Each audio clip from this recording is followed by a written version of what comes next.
Bom dia, gente. Bom dia é foda, né? É porque é o dia todo, né? Tarde, manhã e noite. Por isso que eu falo bom dia, viu? Estão me ouvindo? Confirma pra mim aí.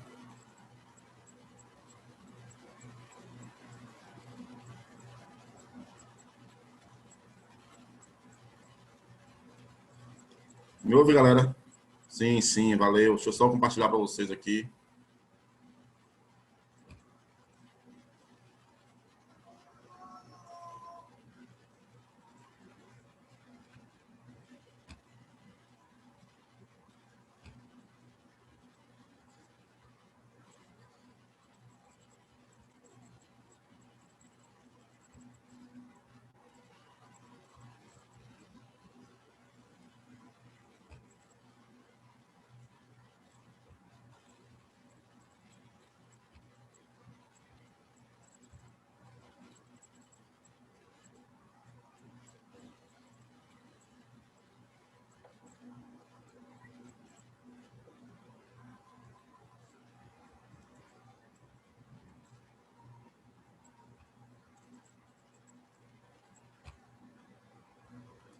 Galera,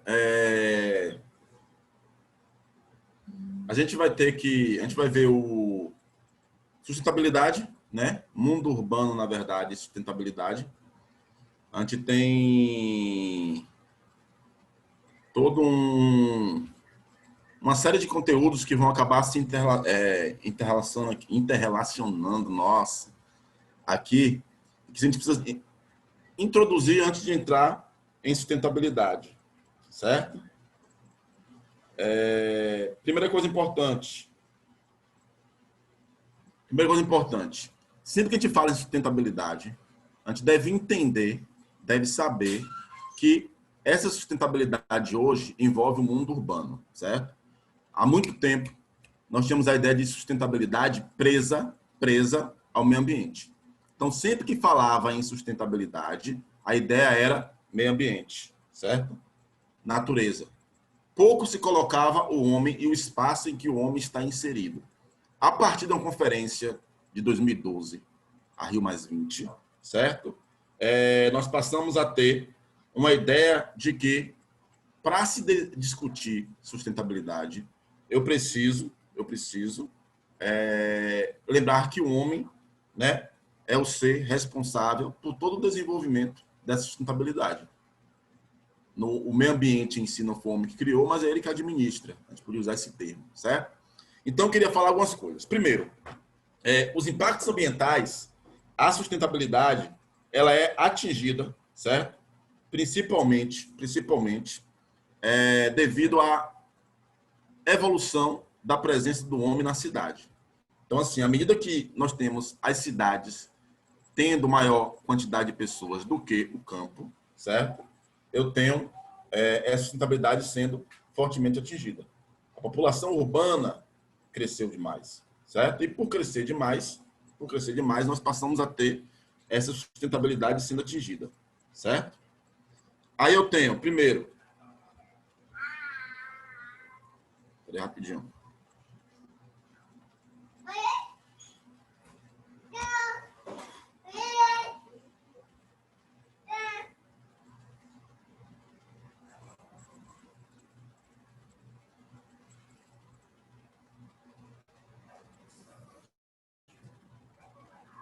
Travou aqui.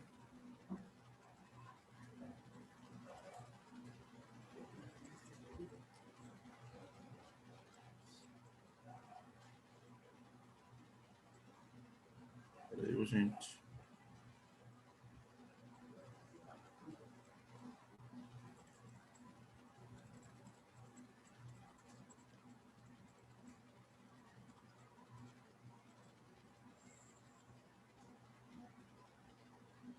Eu tenho esse mundo urbano aí crescendo. Eu queria passar para vocês a evolução do crescimento da população urbana em relação à população rural, né?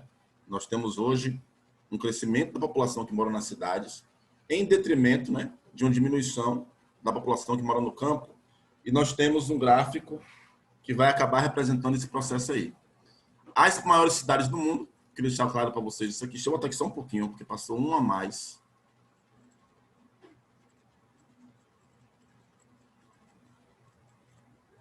Isso, aqui, ó. O que eu quero que vocês observem aí? Com o passar do tempo,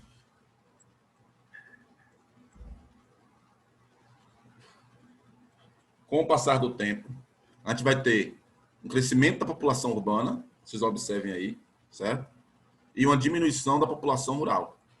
Em 2015, observe o gráfico aí, gente. Em 2015, a população urbana já é predominante, mas em 2010, na verdade, ela já era predominante, se a gente for botar um pouquinho.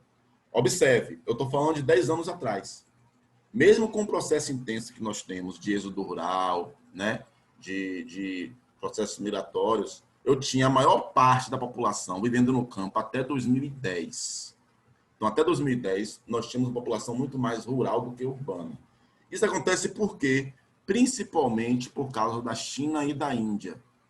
A Europa era praticamente toda urbana, 80% da Europa é urbana. O Brasil, desde 1970, já é predominantemente urbano. Mas o fato da China e da Índia, as duas maiores populações do planeta, a maior parte ainda está na zona rural.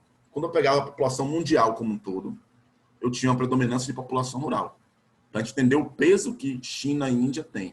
Os dois países juntos hoje têm praticamente 3 bilhões da população mundial. 3 bilhões. O mundo está chegando a 8. Índia e China tem 3. Então é um percentual absurdo. Como a população desses dois países vivia no campo, o mundo, quando eu pego o mundo inteiro, só a partir de 2010 tornou-se verdadeiramente urbano. Certo? Hoje a gente pode falar, o mundo é mais urbano do que rural. E essa grande presença de pessoas na cidade, né, ela acaba sendo mais intensa em países subdesenvolvidos. Os países subdesenvolvidos concentram, né, essa população urbana. Aí eu tenho uma imagem, gostaria que vocês percebessem isso. Não se atente a números, não. Quero que você veja as cidades. 10 maiores cidades do mundo, em milhões de habitantes. Essas cidades recebem um nome específico, megacidades. Tem outra página na frente que eu vou mostrar para vocês, certo? E aí eu queria que vocês observassem o seguinte, ó. Eu tenho Índia, China, Paquistão, Índia de novo, Turquia, Brasil, Rússia, Coreia do Sul, China e México. As 10 maiores cidades estão nesses países. Todos esses países são países emergentes. Eu não tenho nenhum país desenvolvido aí. Não tenho nenhum país europeu, não tenho os Estados Unidos, não tenho o Canadá. Isso mostra que a população cresce muito mais nos países subdesenvolvidos do que nos desenvolvidos.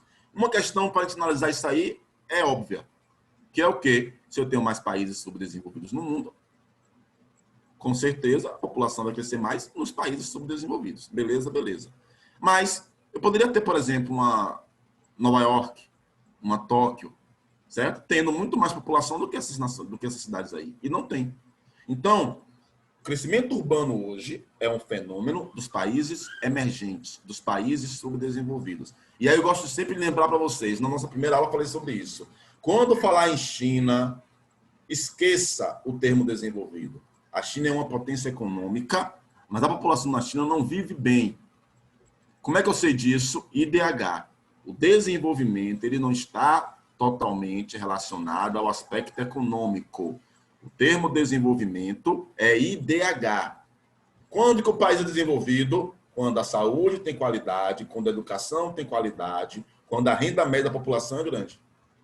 É isso que dá desenvolvimento aos países. É por isso que algumas nações, como por exemplo Suécia, Islândia, Finlândia, Dinamarca, não vão estar nem entre as 15 maiores economias do mundo e vão estar lá em cima no IDH. Porque apesar da economia influenciar no desenvolvimento de um país, ela não vai trazer necessariamente qualidade de vida. E o exemplo é o Brasil. Se você pega agora e faz uma pesquisa, o Brasil está entre as 10 maiores economias do mundo. Mas o fato de o Brasil estar entre as 10 maiores economias não dá à população brasileira uma qualidade de vida melhor do que a população da Suíça, ou da Islândia, da Finlândia, da Suécia, da Noruega, da Dinamarca. Não dá. Então, você, às vezes, né, vai acontecer esse fenômeno do crescimento econômico não está atrelado ao desenvolvimento. Beleza? Aí eu tenho, quando eu falo em cidades, eu tenho que entender alguns conceitos que caem demais nas provas de vocês, certo? Alguns conceitos caem bastante. São aqueles conceitos que vocês veem quando estão estudando em geografia, né? Urbanização, certo? Quais conceitos, por exemplo, professor? Conurbação, megacidade, cidade global, metrópole, certo? São conceitos constantes e que a gente precisa assimilar esses conceitos. Conurbação, sempre que falar em conurbação, eu vou estar falando em limites físicos da cidade, certo? Quando as cidades estiverem se aproximando uma da outra. As regiões metropolitanas têm muito isso, né? Se eu pego, por exemplo, o ABCD Paulista, né? Santo André, São Bernardo, São Caetano e hoje Diadema. Se eu pego, por exemplo, a região de Salvador ali, Camaçari, Lauro de Freitas, é uma conurbação. No futuro, Ilhéus e Itabuna, né? É uma conurbação. Quando essa conurbação ela se intensifica e duas metrópoles se unem, aí eu tenho uma chamada megalópole. Observe, nem toda conurbação vai formar uma megalópole. Quando é megalópole, se eu tiver uma capital, outra capital, ou seja, duas metrópoles, e as duas metrópoles se uniram. No Brasil tem isso? Tem, mas está em formação, que é São Paulo e Rio, a única, né? Normalmente a conurbação vai ter uma metrópole e várias cidades que são menores do ponto de vista econômico ao redor. Salvador e várias cidades ao redor. São Paulo, capital, e várias cidades ao redor. Belo Horizonte e várias cidades ao redor. Aí eu tenho conurbação. Então, a conurbação gira em torno de uma metrópole, normalmente. Não é uma regra. Se fosse uma regra, Itabuna e Ilhéus não se enquadraria em uma conurbação no futuro. Certo? Nós não sabemos em quanto tempo, mas Ilhéus e Itabuna vão se unir. Como você sabe disso? Pesquisas apontam isso e muito antes, certo? De existir, por exemplo, quando você vai daqui para Itabuna para Ilhéus ou de Ilhéus para Itabuna, né? O pessoal de Conquista aí está um pouco sem, talvez, mentalizar, mas, considerar aqui, várias coisas vão sendo construídas aos poucos. Surge um mercado, surge um lugar que vende açaí, surge um lugar que vende terra, surge um campo de futebol, surge um hospital, surge um condomínio, e vai aparecendo e você não se dá conta. Daqui a 20 anos, quando você for de Ilhéus para Itabuna, você vai olhar para um lado e para o outro, você não vai ver vegetação. Vai ver só construções que nós chamamos em prova de próteses urbanas. Quando cai em prova prótese urbana, o que é? Construção. Só coloca um nome diferente para você se fuder mesmo. Certo? Mas prótese urbana são construções que o ser humano faz no meio ambiente. Né? Uma estrada é uma prótese urbana, um edifício é uma prótese urbana. Qualquer encaixe que você viu que não foi a natureza que produziu, foi o homem, na prova vai ter como prótese urbana. Aí na prova vem uma afirmativa assim, ó, as próteses urbanas se intensificam nas metrópoles e continua, né, alternativa. Aí você fica com alternativa ridícula, em dúvida do que é aquilo, só porque colocaram o nome prótese urbana. Se tivesse colocado construções, ou então os edifícios e as avenidas, você matava a questão. Mas eles colocam prótese urbana e você fica com a interrogação, sem entender que porra é essa. O que é uma prótese? Algo que existia ali foi colocado e é artificial. Então, a prótese urbana é algo que a natureza não produziu, beleza? Então, tem uma megacidade, seria o quarto conceito aqui, que são cidades com mais de 10 milhões de habitantes e cidade global. Esses cinco conceitos aqui eu preciso que vocês tenham na cabeça. Conurbação, aproximação dos limites físicos. Metrópolis é simples, né? Metrópole é a principal cidade de uma rede urbana. Tenho várias cidades, eu vou ter uma principal. Se a metrópole for importante só para aquela região, é uma metrópole regional. Se a metrópole for importante para o país inteiro, é uma metrópole nacional. Então, o termo regional ou nacional surge, né, da importância da metrópole. Quanto maior o seu grau de abrangência, maior será a sua importância. Não sei se vocês lembram, há 2 anos, na prova do Enem, caiu um termo região polarizada, era a resposta correta. Aí falava do Rio de Janeiro, de Belo Horizonte. Quando falava do Rio de Janeiro, falava de Teixeira de Freitas. Aí você fala, porra, é distante, aspas, né? É distante. Por que está na mesma rede do Rio de Janeiro? Rio de Janeiro polariza, ou seja, influencia diversas cidades, mesmo que não esteja no estado do Rio de Janeiro. Então, isso é região polarizada. Esses termos vocês precisam saber. Precisam saber. Não é difícil, não. Tem gente que com 2 anos, 3 anos aprende. Né? Então, preciso que vocês saibam isso aí. Conurbação, metrópole. Megalópole é a conurbação entre metrópoles. Megacidade é um termo quantitativo. Não importa se a cidade tem uma economia forte ou não. Tem 10 milhões de habitantes, vai ser uma megacidade. Se a região metropolitana tiver 10 milhões de habitantes, hoje em dia, chama-se de megacidade também. Cidade global, que é esse último conceito, é o termo que mais cai atualmente. É um termo que está relacionado a bolsas de valores. O que é uma cidade global? Por que esse termo? Porque é uma cidade que consegue influenciar a economia do mundo inteiro. Exemplo, São Paulo é uma cidade global. Por que, professor, é uma cidade global? porque eu tenho a Ibovespa lá, que alguém lá dos Estados Unidos, ou do Japão, ou da Finlândia, investiu, e quando nossa economia tem algum problema, vários países podem sentir, dependendo da intensidade dos investimentos. Então, é um problema na Bolsa Brasileira, mas hoje, quando se fala em Bolsa de Valores, elas não têm nacionalidade, né? Elas são supranacionais, não apresentam nacionalidade definida. O mundo inteiro investiu nela. Então, as cidades que têm Bolsa de Valores são cidades globais. Então, se enquadra aí Tóquio, Nova York, Londres, Paris, São Paulo, certo? Frankfurt, Hong Kong. Então, são cidades globais. A cidade global não importa quantos habitantes tem. O que é que importa? A sua influência na economia global. Quando há queda da Bolsa de Valores em várias partes do mundo, nós temos o chamado efeito cascata, né? O efeito dominó. Várias outras também apresentam queda. Por quê? Porque as cidades globais estão conectadas, né? É uma das características da globalização. Falando em mundo urbano, aí eu tenho uma imagem, né, talvez o símbolo mais intenso do que é o mundo urbano hoje, né, essa favela. Mas falando em mundo urbano, a gente tem hoje esses termos aí que eu queria também que vocês diferenciassem. Endemia, epidemia, né? E está na moda agora a chamada pandemia, certo? Endemia, epidemia e pandemia. Gente, dificilmente hoje nós temos endemia. O que é endemia? É algum problema típico de um local só. O ebola, quando só existia na África. A zika, quando só existia na África. Era uma endemia. Era típica da África. Por que hoje nós não temos muitas endemias? Porque a globalização, ela é ambiental, ela é econômica, ela é cultural. E hoje em dia ela é da doença também. Então hoje nós dizemos a globalização da doença. Porque o sistema de transportes, quando evoluiu, ele permitiu que os fluxos de pessoas entre os países se intensificassem. E ao se intensificar esse fluxo, as doenças quebraram barreiras. Então os vírus deixaram de respeitar fronteiras. As fronteiras existem para as pessoas, mas não existem para os vírus. Então, circula livremente, uma pessoa atrás e acabou. Então, hoje, nós temos pouca endemia, né? Quase que inexistente, alguns casos de epidemia, e a palavra da moda tornou-se pandemia. Não é o assunto da gente hoje, só queria mencionar com o mundo urbano, certo? E aí, certo? A gente vai entrar em alguns problemas que envolvem o meio ambiente e envolvem a cidade. 3 probleminhas importantes. Inversão térmica, o primeiro deles, que envolve tanto o clima, que envolve o meio ambiente e envolve como o ser humano afeta o meio ambiente, certo? Inversão térmica. Essa inversão térmica, ela cai muito em prova, principalmente na parte física, de geografia, climatologia. Olha a imagem aí, ó. Sem inversão térmica, o ar quente subindo tudo normal. Com inversão térmica, eu tenho, ó, um ar quente que prende um ar frio. Aí você fala, professor, como é que vou ter ar frio próximo do solo? Se eu estudando o clima, meu professor de geografia falou que próximo ao solo é quente e na altitude que é frio. Simples. A inversão térmica começa de madrugada. De madrugada, perto do solo, não está quente não, está frio. O que acontece? Uma camada de ar quente surge em cima dessa camada de ar frio e impede que o ar frio suba. Aí você acorda às 5h30 da manhã para fazer uma caminhada, para bater um baba, para ir para o cursinho, e tá tudo um nevoeirozinho. Você não enxerga direito. As pessoas falam, pô, o nevoeiro tá frio. Aquilo ali é poluição.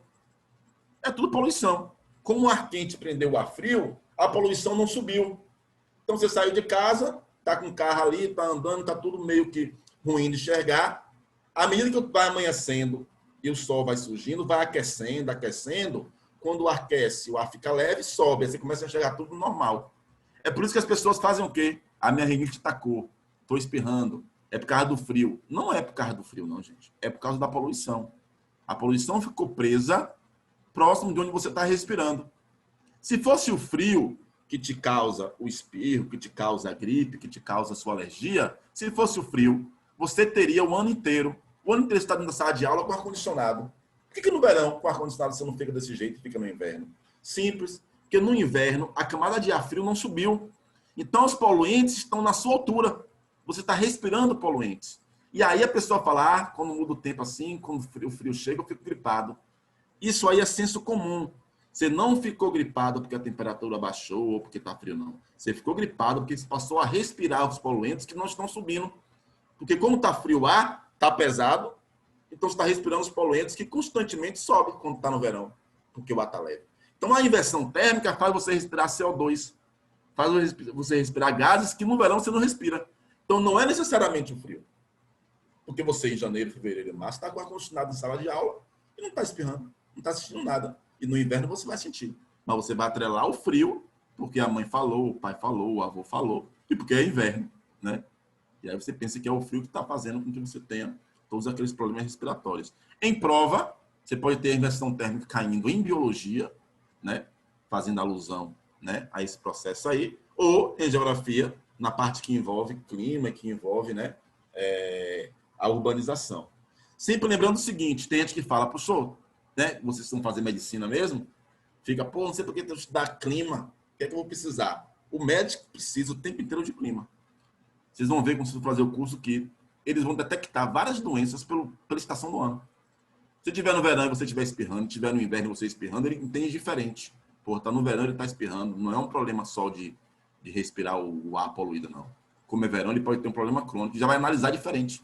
Então, são coisas que só quando você vai estudar, você percebe, porque você estudou alguns assuntos. O assunto climatologia, por exemplo, a ideia do que existe no verão e no inverno é fundamental. Sua receita sai diferente porque era no verão ou porque era no inverno. Alguns tipos de exame ele pede de forma diferente. Só que aqui vocês não vão conseguir assimilar isso. Só lá no curso, quando tiver algum assunto específico, você fala, porra, ó, eu sabendo aqui de clima. Entendeu? Então, vamos lá. Esse é comum em prova. Um outro problema urbano é a chuva ácida. Sempre que cair chuva ácida em prova, atrele ao desenvolvimento industrial. Sempre. E outra coisa, gente, a chuva ácida não é ruim para você, ser humano. Quando cai questão de chuva ácida, eles colocam no meio da alternativa lá, trazendo problemas para a flora, a fauna e os seres humanos. E você marca. Você passa batido. Quando falar problemas para os seres humanos, está errado. A chuva ácida traz problemas para a flora, para a fauna, para pinturas, certo? Você não sente problema. Você já tomou chuva ácida em sua vida e você não sabe. Quando cai a chuva, não é que você vai correr, meu Deus do céu, chuva ácida, corre. Não, você não sente. Então é pouco nocivo ao ser humano. Vai atingir a flora, a fauna, o solo, e aí sim eu tenho um problema. Para você, não. Você já tomou chuva ácida algumas vezes e você não sabe o que é chuva ácida. Quem vai sofrer, então? Flora, fauna, monumentos históricos, porque o contato da água com a acidez ali, né, com o pH modificado em pinturas, vai começar a desgastar aos poucos. Mas você, ser humano, não tem problema. Você sabendo disso, você elimina as 3 alternativas da prova. Vai ficar entre 2, que é o normal. Quando a prova tem alto nível, você sempre fica entre 2 questões, 2 alternativas. Se você tiver conhecimento suficiente, você vai conseguir detectar o erro no trabalho. Se você não tiver, você vai para o lado espiritual, né? Se tiver com Deus, acerta. Se tiver com demônio, erra. E mais tarde você vê aquele pontinho que você colocou na letra A, entre a A e a E, e marcou errada, né? Aí é a parte espiritual. Você precisa também cuidar da parte espiritual, não é só o conhecimento, né? Então, vamos lá. Ilha de calor. Ilha de calor. Essa aqui é a mais simples em prova. Questão que vai estar em sua prova é como construção, cidades. Aí vem uma linhazinha com algumas árvores, né? Vem uma linhazinha baixa. Quando está perto da cidade, a linha sobe. A linha é o quê? Temperatura. Está mostrando o que para você? Que as áreas que têm vegetação têm temperatura baixa, as áreas que têm construções têm temperatura alta. Acabou a questão. Ilha de calor. Professor, quando tem ilha de calor chove mais, por que nós temos enchentes nas metrópoles? Não é só porque tem asfalto, não é só porque as pessoas jogaram lixo e entupiram o esgoto, não. É porque realmente chove mais na zona urbana. Por quê? Qual é a explicação? Como a zona urbana é mais quente, as áreas quentes têm pressão atmosférica baixa. E a gente sabe que os ventos sopram da pressão atmosférica alta para baixa. Então, como a zona urbana é mais quente, ela vai atrair mais ventos. E esses ventos vão se concentrar na zona urbana, então vai chover mais na zona urbana. Então, grande parte dos toró que chama, né? Nas cidadezinhas pequenas aí, ó. Toró, ó o tamanho da gota da chuva. Você pegar no olho cega, né? Cada gota é uma poça. Se pegar na cabeça, traumatismo. Então, esse tipo de chuva que acontece no verão, nas zonas urbanas, vão provocar enchente. Você vai ter muitos problemas. E as consequências da enchente, normalmente, são os deslizamentos, certo? Né? Nós temos... Cai na sua prova deslizamento de terra. Hoje em dia, a moda é não chamar deslizamento, não. É chamar movimento de massa. Os movimentos de massa são constantes nas metrópoles, principalmente durante o verão. Aí você fica, movimento de massa. Você atrela movimento de massa à população. Você pensa que está falando em imigração. Não. Movimento de massa é deslizamento e desmoronamento, que são comuns em metrópole, certo? Salvador, Belo Horizonte, Rio de Janeiro, São Paulo, porque as pessoas ocuparam as encostas, ocuparam as áreas íngremes, né? Então é comum que nós tenhamos esses deslizamentos. Tem uma imagem mais na frente, mas eu queria focar por enquanto aqui, ó, no principal problema urbano: resíduos sólidos. Os resíduos sólidos são os principais problemas urbanos. Alguma pergunta, gente, até aqui? Eu não abri aqui nenhuma vez a mensagem. Deixa eu ver, vamos lá. Desculpa aqui, galera, que eu estava aqui focado nas imagens. Vamos lá. Isso leva em conta a densidade demográfica. Felipe, não, esqueça a densidade demográfica. Falou em metrópole, passei a imagem sem querer para vocês aqui. Peraí. Falou em metrópole ou megacidade, esqueça a densidade demográfica. Números absolutos, certo? Pedro, na conurbação a política continua sendo separada ou tem momento que vira só uma cidade? Não, politicamente cada um é uma cidade, certo? A conurbação é física, ela não é política, beleza? Ela pode até ser econômica. Adriano, Itabuna pode ser considerada uma metrópole aqui no sul da Bahia? Existe um projeto hoje, a IMARC, inclusive, discutiu esse projeto de formar Itabuna e Ilhéus, né, um centro regional, metrópoles regionais. Aí vem a parte política. Classificar a cidade como uma metrópole regional ou não, né, vem de política. Se você tiver influência política, você consegue fazer isso aí. Mas, não é um fenômeno natural, não. Existe uma representatividade política que vai discutir se a gente pode classificar sim ou não. Certo? Entendi, Felipe, entendi. Beleza. Clara, qual a melhor forma do descarte dos lixos para o meio ambiente? Clara, a questão toda, o principal problema hoje no Brasil, urbano, por incrível que pareça, né, é justamente o lixo. Sabia? Tem uma lei, foi feita lá no governo Dilma, né, mas não foi cumprida, porque a gente sabe que no Brasil a lei é não ter lei, certo? No Brasil a lei é não ter lei. Então não foi cumprida, né? Que é o PNRS, Plano Nacional de Resíduos Sólidos. O que é que a lei fala? A lei fala que temos que acabar com os lixões, certo? E ter aterros sanitários. Só que a gente não tem condições de ter isso. 80% dos municípios pediram ao governo federal dinheiro emprestado para fazer os aterros sanitários. Aí o governo federal fez o seguinte: olha que sacanagem da porra. Nós vamos prestar dinheiro para vocês. Só tem uma condição. Aí todo mundo empolgado. Qual é a condição? Que vocês não tenham débito com a União. 90% dos municípios brasileiros têm débito com a União. Aí o pessoal falou: porra, sacanagem, vocês não podem, estão devendo. Ou seja, criou-se um pré-requisito que ninguém se enquadrava. Então ninguém conseguiu esse financiamento da União e ninguém fez aterro sanitário. Aí se você chega nas grandes cidades hoje, né? Conquista, Itabuna, Feira, qualquer cidade grande da Bahia, você não tem aterro sanitário, você tem lixão. E qual é o problema do lixão? Principalmente o comprometimento do solo. Você tem aquele líquido, né? Quando chove, por exemplo, que a chuva atinge o lixo, você tem que a produção daquele líquido, chorume. Todo mundo sabe o que é o chorume, né, gente? Lembra aquele líquido que vem aqui, você pega o lixo de sua casa, ó, começa a bater seu pé, você vai olhar o que é, cai em sua boca, não tem? Aquele lixo ali, aquele líquido, que é o chorume, certo? Ele prejudica o solo e depois prejudica os lençóis freáticos, né? Quando prejudica os lençóis freáticos, certo? Nós temos toda uma rede sendo atingida. Fora, né, que em algumas cidades, por exemplo, não tem tratamento de esgoto. O rio principal das cidades recebe toda a quantidade de esgoto. É o caso, por exemplo, daqui de Itabuna. O Rio Cachoeira recebe toda a quantidade de esgoto. A gente tem até uma inversão hoje em dia, né? Todo o esgoto que cai no Rio Cachoeira é o Rio Cachoeira que polui o esgoto. Então você tem uma inversão do processo de tão caótico, né, que está o problema aqui nessa cidade. Perguntaram aqui, não consegui abrir a mensagem aqui, não. Temos 3 indicações aqui, gente, para vocês, quando você falar em lixo. Esses 3 filmes aí, ó. Ilha das Flores, Istamira e Lixo Extraordinário. Ilha das Flores, Estamira e lixo extraordinário, certo? 3 indicações boas. Essa ideia de PNRS, eu vou mandar para vocês o material, porque está sendo discutido de novo. Não sei se vocês viram, o governo brasileiro está discutindo um novo marco do saneamento. O Brasil era para ter feito saneamento há mais de 20 anos. Tá atrasado. O Brasil está tão atrasado, gente, que se começar agora, o que era para ter sido feito há muito tempo, vai se concretizar em 2032. Em 2032, certo? E tem aí o novo marco do saneamento. Dá para ser aprovado, aprova na prova, né? Tá uma confusão aí, mas é fundamental para um país ter esse processo aí. Beleza? Um outro problema. Gente, quem mandou aqui pergunta no chat aqui, pode mandar para o WhatsApp, porque eu não estou conseguindo aqui. Está travando aqui. Então, talvez tenha uma pergunta que tenha ficado para trás. Certo? Se tiver pergunta, pode mandar aqui no WhatsApp. Estou com o WhatsApp aqui do lado, aberto, para tirar dúvida. Pode mandar à vontade. Enchentes, já mencionei sobre isso.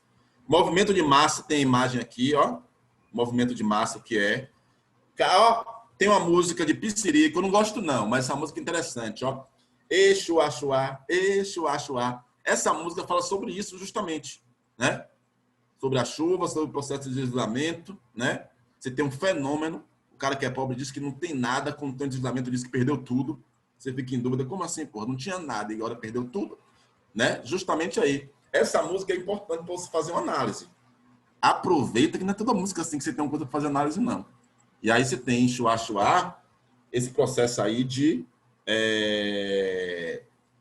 movimento de massa. Pergunta aqui, galera. Megalópole, voltando. Pelo WhatsApp a pergunta veio, funcionou, tá vendo? Megalópole é quando eu tenho junção de metrópoles. Ó, quando duas metrópoles se unem fisicamente, eu tenho uma megalópole. No Brasil, em sua prova, só vai cair São Paulo e Rio, que para muita gente está em formação. Mas como tem uma grande rodovia, né, ligando as duas metrópoles, é considerado já megalópole. Muita gente considera que não é megalópole porque o sistema de transportes não é tão eficiente quanto as megalópolis do mundo. Por exemplo, nós temos o projeto de trem-bala aí, né? Vários projetos que alguns estão sendo concluídos, outros ainda vão começar, mas em prova, caíram só prova lá da UESB e da UNEB, certo? Porque no Enem eles estão fugindo um pouco de urbanização e a gente não sabe ainda o perfil, né, de como vai ser o Enem nesse governo. Não deu, porque só teve uma edição, a gente não sabe ainda, não dá para você ter como o governo, porque no governo do PT, por exemplo, você tinha uma continuidade, 14 anos de governo.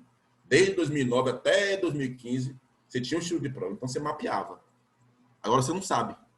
Teve um só Enem, como o Ministério da Educação, né, tá passando por um rodízio, tipo do Flamengo, você nunca sabe qual é o perfil. Mas urbanização não vem caindo na prova do Enem, vem caindo em vestibular. Então, megalópole é o quê? Encontro físico entre duas metrópoles, ou conurbação de metrópoles. Certo? Aquecimento global, assunto-chave para a gente. Ó, questãozinha boa. Novo Código Florestal, bancada ruralista. Os caras do agronegócio aí, ó. Que absurdo essa floresta invadindo nossas terras há milhares de anos. E hoje atrapalha nosso agronegócio. Fala sobre a inversão, né, que existe hoje em cuidar do meio ambiente e a economia. Conciliar duas coisas é fundamental, gente. Conciliar as duas coisas é fundamental, certo? Então, assim, o que acontece há uma radicalidade da parte econômica, que não se preocupa com o meio ambiente, há uma radicalidade dos ambientalistas, que não se preocupam com a economia. Então, o principal problema hoje é encontrar esse equilíbrio, como em vários problemas brasileiros, é justamente equilíbrio, palavra-chave. Então, deve-se encontrar equilíbrio onde ocorra uma preocupação com a economia e ocorra uma preocupação com o meio ambiente. A radicalidade de ambos os lados aí faz com que a gente não chegue, né, a nenhuma resolução desse problema principal aí, certo? E aí eu queria falar com vocês sobre as conferências ambientais. São 5 conferências, certo? 5 conferências. A primeira é Estocolmo, 1972. Professor, essa conferência é importante por quê? Porque foi a primeira. Porra, então não é importante. Por quê? Porque foi a primeira. Foi a primeira conferência, certo? Que discutiu o meio ambiente. Nessa conferência lá na Suécia, ó, nós tivemos uma discussão interessante. Os países desenvolvidos ficaram de um lado, os países subdesenvolvidos de outro, certo? Os países desenvolvidos de um lado, os subdesenvolvidos de outro. Por quê? Os países desenvolvidos, questionando que o meio ambiente estava sofrendo muito, certo?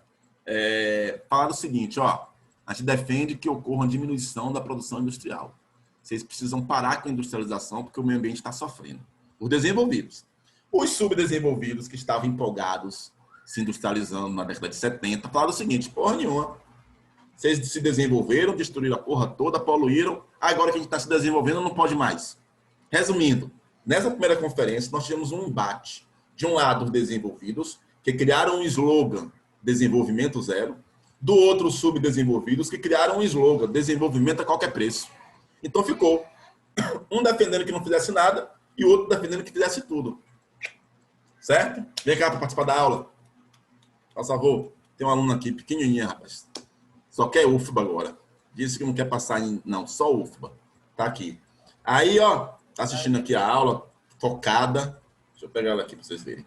Aí, nessa de Estocolmo, eu tenho 2 grupos de países. Vem assistir a aula. Vai. Aqui, ó. Eu tenho 2 grupos de países. Ali, olha para ali, ó. Olha lá, pai. Ali, ó. Quer fazer só UFBA, gente. Cuidado aí. Já falei, conversei, não quer o ESC, não quer o NEB. Fica UFBA. Só UFBA. Né? Tá aqui focado na aula. Essa conferência, então, envolve 2 grupos de países, subdesenvolvidos contra desenvolvidos. Podem anotar no caderno de vocês aí, ó. O que é que tem de importante nessa conferência? Essa divisão. Subdesenvolvidos e desenvolvidos. Certo? E foi ali que foi, pai. E é importante a gente entender o seguinte, o Brasil aí vivia o milagre econômico brasileiro, estava perto do fim. Então, o nosso ministro falou, porra nenhuma, a gente vai crescer. O importante é crescer. Então, nós tivemos aí esse embate. Quando cai em prova essa conferência, cai destacando o quê? Cai destacando justamente o fato de ter sido a primeira, certo? Ou ter sido a primeira. Né? Ouve aí. Eu não posso ver aqui. Viu? Então, importante por conta disso. Aí eu tenho uma segunda conferência. Montreal, 1987, certo? Essa conferência de 1987, ela é importante porque ela discutiu sobre o buraco da camada de ozônio, certo? O buraco da camada de ozônio. Surgiram, né, vários estudos. E nessa conferência aí, foi a conferência que demonizou, vou usar esse termo, demonizou o CF6, clorofluorocarboneto. Defendia-se que o uso dessa substância estaria afetando a camada de ozônio e, por afetar a camada de ozônio, estaria criando um buraco e era necessário trocar, substituir essa substância por outras, certo? Hoje em dia há uma discussão política em torno disso, que falam que era mentira porque o buraco da camada de ozônio diminuiu. Aí algumas teorias da conspiração diz que eles criaram essa ideia de que o CFC destruía a camada de ozônio porque algumas empresas já estavam desenvolvendo produtos sem CF6 e que iria sair na frente no lançamento de produtos sem essa substância. Até hoje ninguém sabe, ninguém provou, mas é uma conferência que não teve briga, porque não exigia nada de ninguém. Exigia das empresas que produziam determinadas mercadorias não usar CFC. Então, é uma conferência paz e amor, todo mundo se abraçou, vive o meio ambiente, e vamos dizer felizes para sempre. No final da conferência, surgiu uma interrogação. Ó, suspeitamos que está ocorrendo um superaquecimento da temperatura. Ó, na época nem chamava de aquecimento global, chamava de efeito estufa. Vamos discutir isso em breve, deixa as pesquisas surgirem. E aí, as pesquisas surgem na terceira conferência, na ECO 92, certo? Eles discutem e criam a ideia de aquecimento global. Surge nessa conferência esse termo que eu coloquei aí, ó, desenvolvimento sustentável. Certo? Surge desenvolvimento sustentável. O que é o desenvolvimento sustentável nessa época? Era você usar os recursos naturais de forma racional para que as gerações futuras pudessem também usufruir. certo? Então, nós temos o surgimento dessa teoria. É fundamental aí, botem aí, ó, Eco 92, surgimento do termo desenvolvimento sustentável, certo? Surgimento do termo desenvolvimento sustentável. E aí, ó, depois eu vou mandar uma matériazinha para vocês sobre a Agenda 21. Nós temos aí a criação de um conceito, a Agenda 21, que seriam os procedimentos que os países teriam que ter para esse desenvolvimento sustentável ser alcançado. Galera, discutem aí o aquecimento global, mas não discute soluções para o aquecimento global. Adia-se essa discussão para 5 anos depois, que vai ser o protocolo de Kyoto. Surge o tema, ó, a Terra aparentemente está passando por um aquecimento global, é necessário frear, é necessário corrigir, é necessário consertar e sair. Beleza? Beleza. Quando vamos discutir isso? Na próxima reunião. Quando vai ser? Daqui a 5 anos. Onde? No Japão. Por que no Japão? Porque o Japão é um exemplo de conservacionismo. O Japão tem 2/3 do seu território coberto por florestas. Então é considerado um exemplo de conservacionismo. Os críticos falam o seguinte, porra, o Japão tem floresta nas montanhas onde ninguém mora. Assim é fácil de conservar. Quero ver ter floresta nas áreas urbanas. Só que vamos combinar, né? As áreas urbanas, antes de serem urbanas, eram florestas. Não foi a floresta que invadiu a área urbana. Foi a área urbana que invadiu a floresta. Então, não é um argumento válido. É igual aquele argumento, ó. Quando nós tivemos no início do ano as queimadas da Amazônia.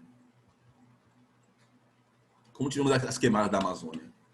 O que é que se falava? Ó, a Alemanha está criticando, a França está criticando, aí Bolsonaro foi irônico, falou assim, ó, por que eles queimaram as florestas dele lá e quer dar lição de moral na gente? Por que eles desmataram lá e quer dar ensinamentos para a gente? Paulo Guedes também falou. Faz sentido? Faz. O raciocínio não é totalmente burro, não. É até uma surpresa, né? Vindo de quem veio, que não seja totalmente burro. Mas observe o seguinte. Na época que Inglaterra, França, os europeus devastaram as florestas, não existia ninguém provando que o desmatamento, ou as queimadas, ou a poluição fazia mal ao meio ambiente. Não existia. Hoje, nós temos estudos que mostram. Então, não dá para você comparar a destruição que existiu no passado, quando ninguém te falava, ei, idiota, tá errado isso aí, ó, o meio ambiente vai sofrer, com a destruição que ocorre agora, com milhares de estudos provando as consequências negativas desse processo. Você não pode pegar 2 acontecimentos, né, que são os mesmos, porém em épocas diferentes, e usar um argumento que só vale para o período atual. Certo? Então, por isso que nós não devemos fazer esse tipo de comentário. Uma perguntinha aqui no WhatsApp. O Japão só não tem fábrica por causa da geografia. Isso. Vamos lá. Obrigado, Felipe. Ó, a ideia aqui, quando eu falei do Japão. Para o Japão ser poluidor é difícil. Porque o Japão não tem nenhuma matéria-prima, não tem riquezas minerais, o Japão não tem riquezas energéticas. Então, se o território japonês, por conta da geografia, não tem nenhuma riqueza, é difícil para eles ser extrativista, é difícil para eles queimarem carvão, queimarem petróleo, queimarem gás, se eles não têm. Então, isso, em parte, explica o estilo conservacionista do Japão. Um outro processo que vai explicar, e isso é importantíssimo para vocês, é quando o Japão perde a Segunda Guerra Mundial, o Japão é proibido de investir em armas, ele pega o dinheiro e investe em educação. E é por isso que o Japão, ao investir em educação, ele precisava criar uma economia que não dependesse de nada que eles não tinham, matéria-prima e energia, que dependesse muito mais do que a educação produz, que é conhecimento. Então, o que é que eu tenho que eu posso fazer com conhecimento? Produção tecnológica. Então, por isso que o Japão tornou-se o ápice, né, quando se fala em Estado-nação, no sentido de produção tecnológica. O que a Coreia do Sul hoje começa a ser. O que a Coreia do Sul hoje começa a apresentar. Certo? Eu tenho aí a 4ª conferência, Protocolo de Kyoto. Ó, o Protocolo de Kyoto. Ele traz uma ironia aí, né? Discurso e prática. Por que discurso e prática? Porque O discurso é que temos que conservar o meio ambiente, certo? Temos que preservar. Só que o cara está dando um discurso, fazendo um discurso e ele mesmo, certo? Está regaçando tudo, está poluindo. Então, a gente tem um discurso e a prática é diferente, certo? Então, por isso que se fala que se discurso é uma coisa, certo? E se faz outra. No protocolo de Kyoto, foi a primeira grande conferência que deixou clara a ideia de necessidade de restringir, certo? A poluição ambiental. Deixou claro isso, beleza? Incêndio da Amazônia, Clara, boa. Vou mandar para vocês um podcast de Amazônia, 2 fundamentais para vocês ouvirem. 18 minutos, 15, mas faz uma análise fantástica. São 2 sobre a Amazônia.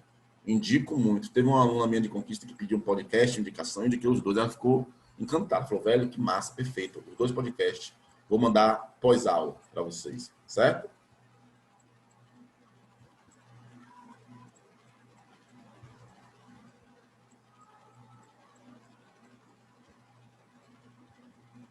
Outra coisa importante aqui, uma pergunta que menciona por que existe muitas pessoas que falam que o aquecimento global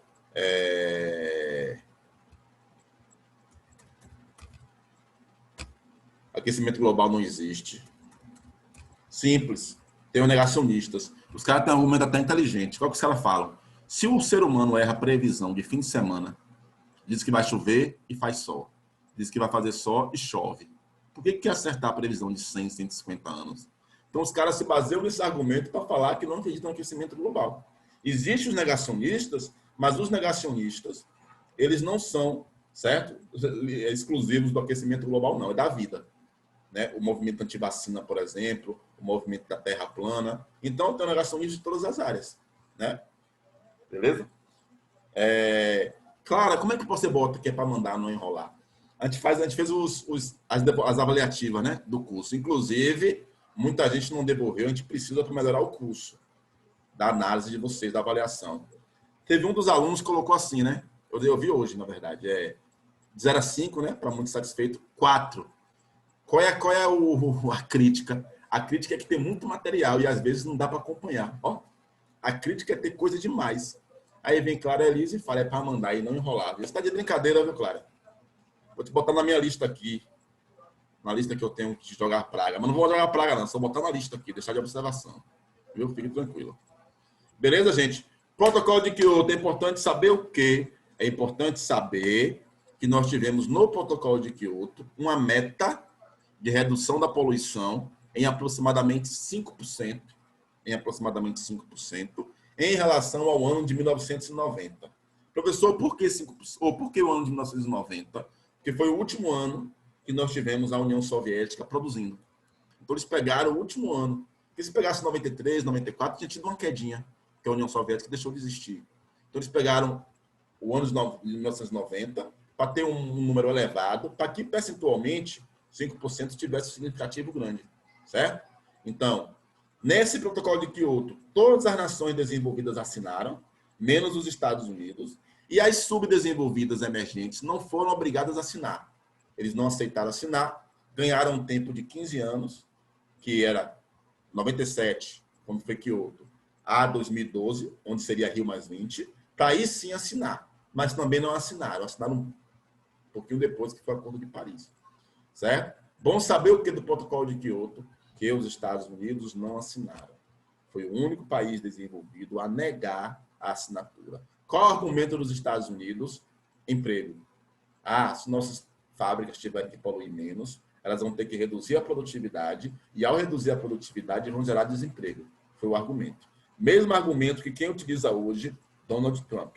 Certo? Donald Trump utiliza esse argumento. Quando Donald Trump falou que ia sair do Acordo de Paris, ele falou justamente isso. Vou sair do Acordo de Paris porque vai atingir nossa economia. E é a maior hipocrisia, porque o Acordo de Paris não exige nada. Quem cria a própria meta é o país. É os Estados Unidos que cria a meta dele, é a França que cria a meta deles. Se os Estados Unidos quisessem, poderia criar a meta. Nossa meta é reduzir 0,00001. Pronto. não precisava sair. Mas como o Trump sabe que foi o Obama que assinou, ele fez questão de sair de tudo que o Obama fez, para deixar clara a diferença entre eles. A única coisa de Obama que ele quer também é o Prêmio Nobel da Paz. A única coisa. Inclusive, teve um repórter, um jornalista norueguês maluco, que indicou ele ontem, essa semana agora. Ele foi indicado. Mas todo ano é assim, 200 indicados e tal, e não são aceitos. Vamos ver o que vão fazer com o Trump. E aí argumentou que Trump foi decisivo no acordo de paz entre Israel e os Emirados Árabes Unidos, tentou a paz entre as duas Coreias, né? E aí estão falando que ele merecia por conta disso. Quinta conferência. Vamos lá para a quinta conferência. Opa. Deixa eu voltar. Rio+20. A quinta conferência. Rio+20. Certo? Essa conferência aqui, do Rio+20, ela iria criar um novo protocolo para substituir Kyoto, com todos os países do mundo assinando, mas não deu certo porque China e Estados Unidos se negaram. Então, teve a conferência, né? Foi um sucesso em participação, mas não foi um sucesso em consequência. China e Estados Unidos colocaram o pé na parede e disseram, não vamos assinar. Foi uma decepção, porque o presidente dos Estados Unidos era Barack Obama, e Barack Obama tinha dito em vários momentos que iria assinar, que tinha uma preocupação ambiental. E quando chegou a hora da decisão de todo mundo assinar, e até que, enfim, termos um projeto global para o meio ambiente, Obama voltou atrás por pressões dentro dos Estados Unidos devido ao crescimento econômico da China. O vice-presidente de Obama era Joe Biden, que agora vai disputar com Trump. Então, assim, tanto Biden quanto Trump, nenhum dos dois tem planos para o meio ambiente. Nenhum dos dois tem planos para o meio ambiente. A guerra com a China, do ponto de vista comercial, Trump faz e Biden vai fazer também, porque tanto democratas quanto republicanos elegeram a China como inimigo dos Estados Unidos, certo? Qual a diferença? Trump não briga só com a China. Trump briga com vários outros países e isso está afetando negativamente os Estados Unidos. Biden talvez tenha outra postura. Agora, são dois candidatos ruins para os Estados Unidos. Se você vê Joe Biden falando, a preocupação dos democratas hoje é justamente não deixar Biden falar. A vice que ele escolheu, né, foi escolhida a dedo, porque, primeiro, ele mesmo já sabe que ele não tem uma reeleição pela idade avançada. Ela tem as bandeiras lá, né? Feministas, antirracistas, várias bandeiras que vai atrair todo tipo de público e sabe falar. Ele não. Então, a campanha democrata hoje está preocupada com ele falando. Ele falou, tem 2 semanas aí, as pesquisas mostraram que Trump reduziu a distância. Trump reduziu a distância. Então, muita gente considerava que era difícil Trump ganhar. Hoje já reduziu. Está distante ainda? Tá. Mas houve uma redução. À medida que a campanha vai chegando, né, a gente vai ver se a tendência é subir ou reduzir. Porque nós temos 2 candidatos que nenhum dos dois são, assim, como eu posso falar, qualificados para ser presidente dos Estados Unidos, mas é o que os Estados Unidos têm. Infelizmente, o que os Estados Unidos têm é o que o mundo tem, né? Se fosse só para os Estados Unidos, mas o mundo inteiro acaba sofrendo as consequências. A gente tem que fazer uma campanha para a gente votar também. Brasil, todo mundo votar nas eleições dos Estados Unidos, já que afeta o mundo inteiro. A última conferência, vou pular essa aqui, a última conferência, Conferência de Paris. Nessa, nós tivemos uma decisão, essa foi que foi sucesso. Todos os países se abraçaram, apertaram a mão, né? Assinaram, certo? Se comprometendo com o meio ambiente. Cada país ia criar a sua própria taxa e todo mundo foi para casa feliz. Quando foi isso? Dezembro de 2015. Qual o problema? Ia começar a valer em 2016. Na campanha de 2016, Trump já fala logo, se eu ganhar as eleições, eu saio do Acordo de Paris. Se eu ganhar as eleições, eu saio. Foi isso mesmo. Ó, isso, Bia, isso. Ó aqui perguntando se Obama assinou. Aí eu tenho todo mundo assinando. Trump ganha as eleições em 2016. Em 2017, na primeira semana de mandato dele, ele sai do Acordo de Paris.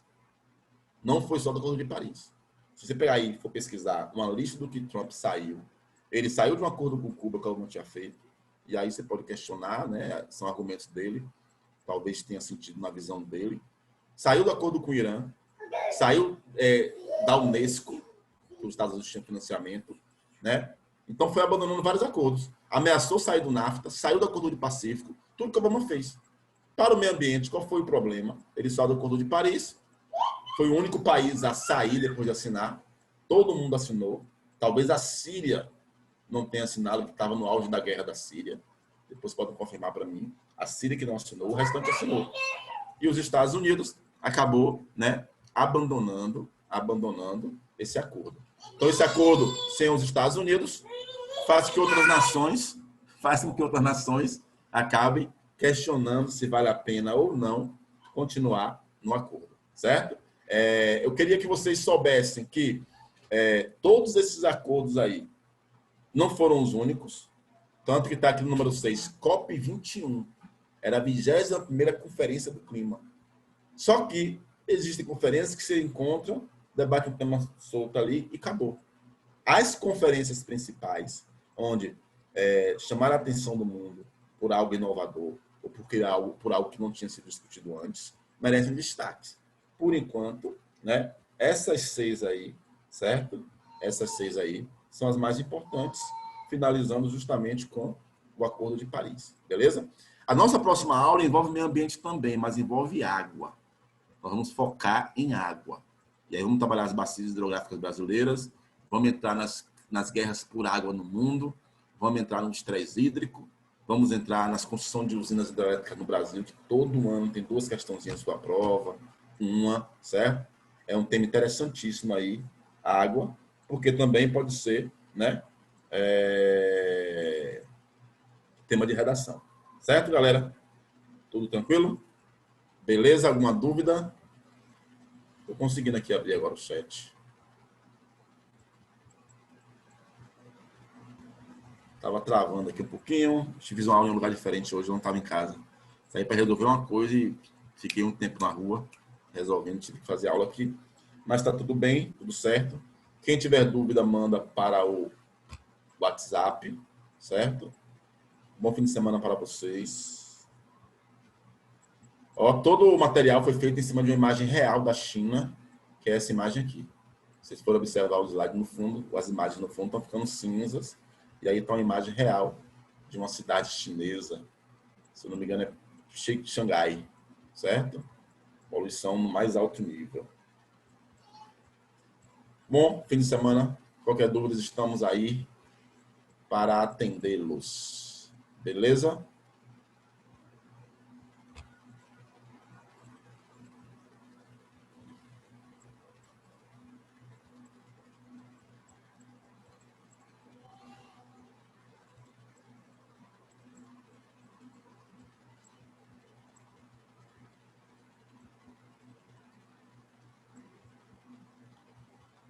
Falou, galera. Valeu, galera. Fique com Deus vocês também.